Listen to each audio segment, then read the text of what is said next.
Hello, I was going to say, talk about Drive Away Dolls, simply from the point of view of having seen it a second time on streaming.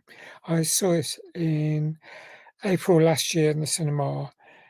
And when you see films in the cinema, you don't always get the whole thing because everything's moving fast and there's so much to concentrate on. So a few months later, I watched it again, and one thing I found interesting was a particular scene in a restaurant in which a couple of the characters are wining and dining and talking about some intimate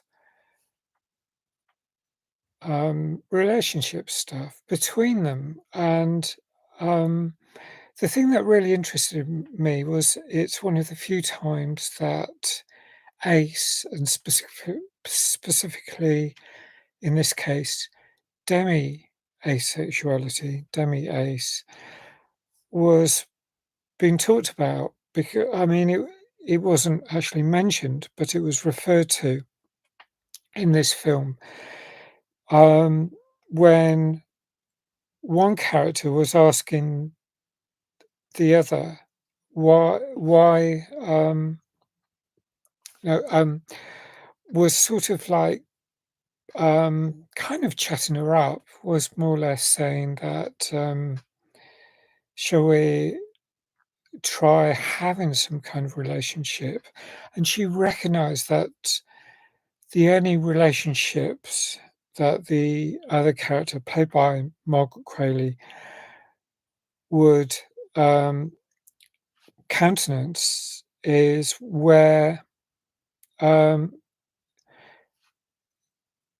she would get feelings, and that is a sort of demi-ace element that I understand. It's one of those few situations where I've heard Ace actually even talked about in film. There are a few examples, all in very recent films. For instance, Cat Person, there was mention of an Ace character, more peripheral character, not one of the main protagonists, but it was at least mentioned. And um, Frozen. Now, the thing about Frozen, I didn't know about it at the time, but I read a vlog by a blog by a colleague about 3 years ago, in which she talked about the character being Ace as such, and I really wasn't aware of any of it. I wasn't even aware of my own Aceness at that point. So there's an awful lot that you can gradually understand. And considering all the years I've been on this planet and all the questions people have asked me, it's just taken to this point in my life for me to understand my own idea and my own um, how my own approach to relationships. I don't have a strong sexual attraction to anyone. Occasionally it does come up, um, but probably because almost all the times when I did have crushes or fall in love with people when I was younger, I felt I kind of suppressed it, and also felt that the only relationships or the only way I would let myself fall in love was if I was certain that the other person was equally, was reciprocal, was also in love with me as much. And that practically has never happened. Occasionally, someone's fallen for me, but I haven't found them attractive. So it's just one of those things. I don't do relationships. doesn't bother me too much. I had relationships, like, when I was 17, but even back then, it was asymmetrical. It didn't work out very well. There was a lot of the other the person I went out with was jealous of, jealous as in possessive, worried that I was interested in other people. No, I actually wasn't that. I mean, I was attempting to find people attractive, and you can't really force your own feelings. You either do or you don't, and I didn't.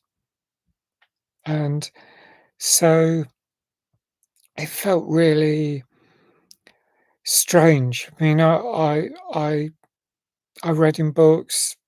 The thing is, the books I was reading back then, when I was that age, seemed to think that all just about everything in LGBTQIA plus was a phase, and by phase I mean temporary, and that gradually things would settle down, and people who were LGBTQIA plus were effectively immature. That's more or less what these books suggested things were.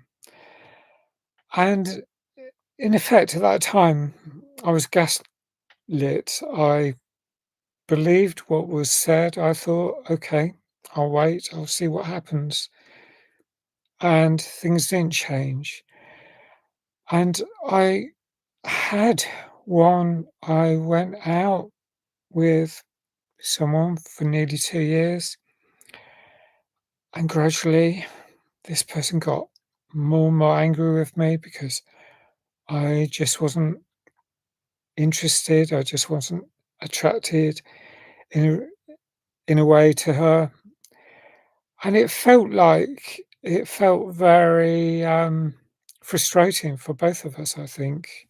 I was quite relieved when I got ditched or dumped. I I I felt a sense of freedom that I could just get back to ordinary life.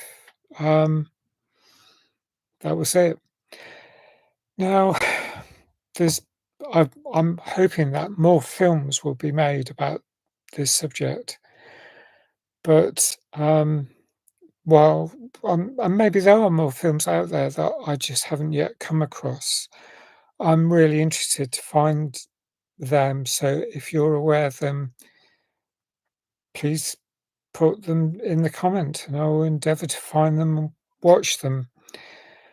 The thing is, I'm very interested in things like the Bechdel test, um, named after Alison Bechdel, which is a way of assessing the representation of women in film, the importance of women as characters in a particular film, how much they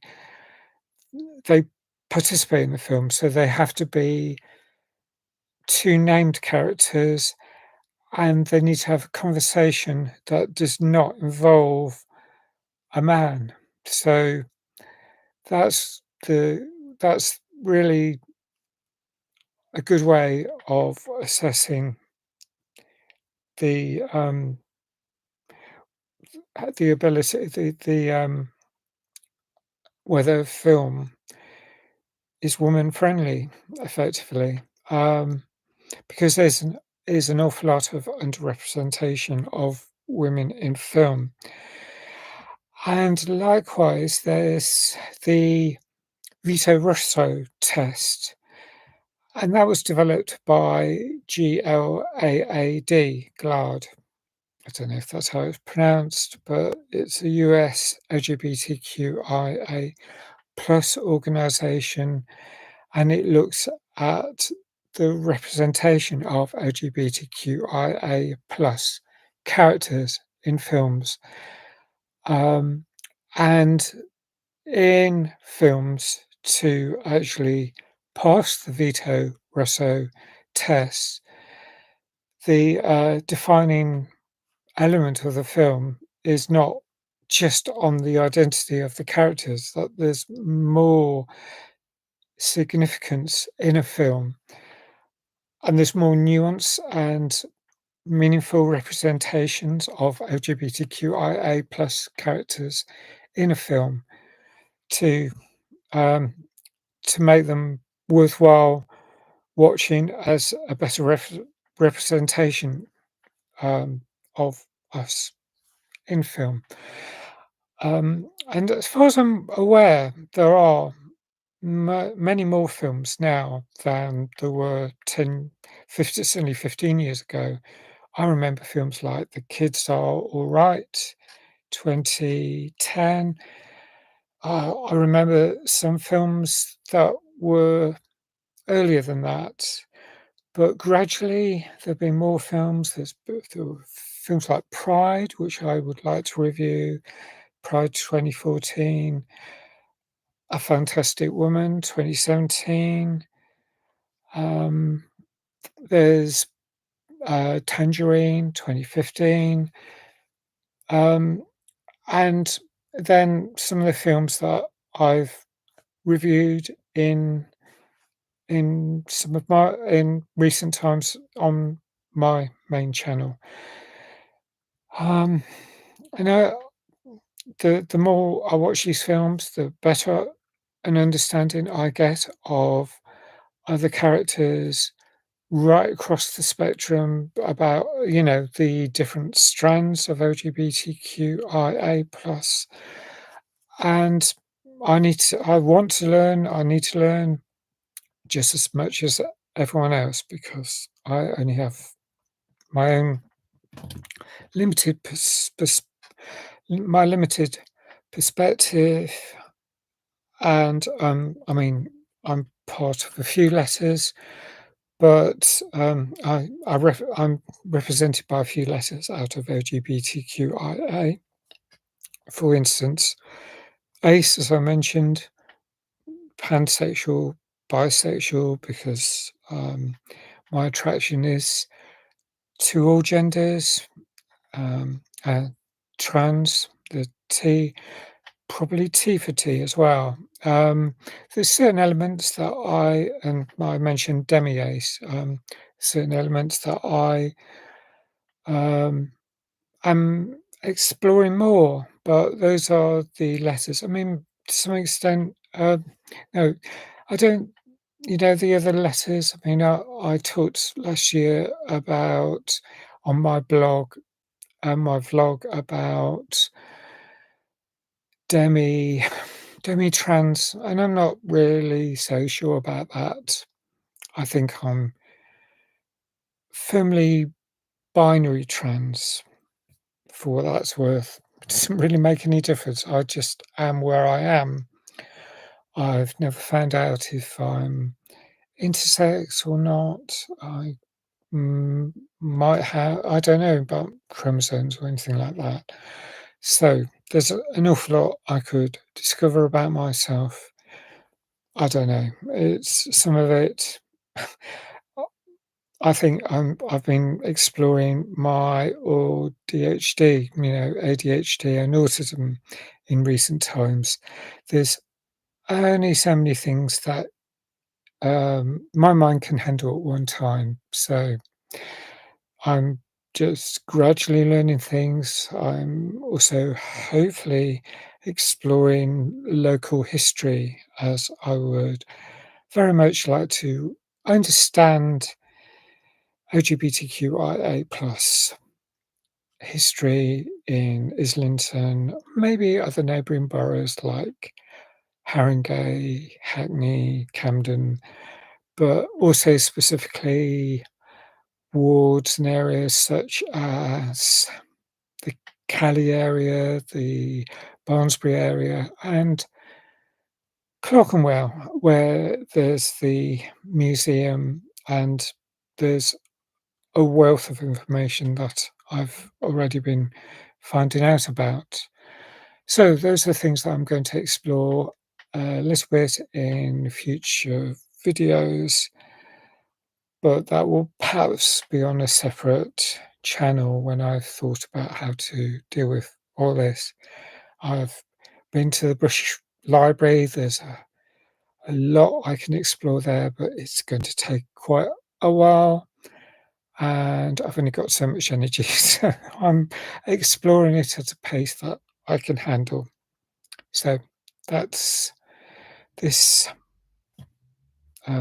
entry, just something a bit different that I think fits in Cali seconds, so I thought I'd put it here. If you have any thoughts, please comment. If you know of any websites or places that are worth visiting, especially in North London, especially the areas that I can easily access, please let me know about them. And I hope to be posting more about that as I find out more about it. So tell me also about your thoughts if you've seen queer films, LGBTQIA plus films. I have seen a lot of them over um, the last 2 to 3 years whilst I've been making reviews on here. There's a few that I've seen a while back that I probably will need a refresher before I talk about them on here, but I've mentioned some of those. Pride is a good example. Pride 2014, definitely a film I'd like to talk about on here and hope to before long. But there's some brilliant documentaries, brilliant other films, um, which I'm hoping to find out about. Um, I'm looking forward to seeing more films I've yet to hear about. So please like if you like this video, and thanks if you subscribe. Please hit the notification button. Hope to see you again soon. Bye for now.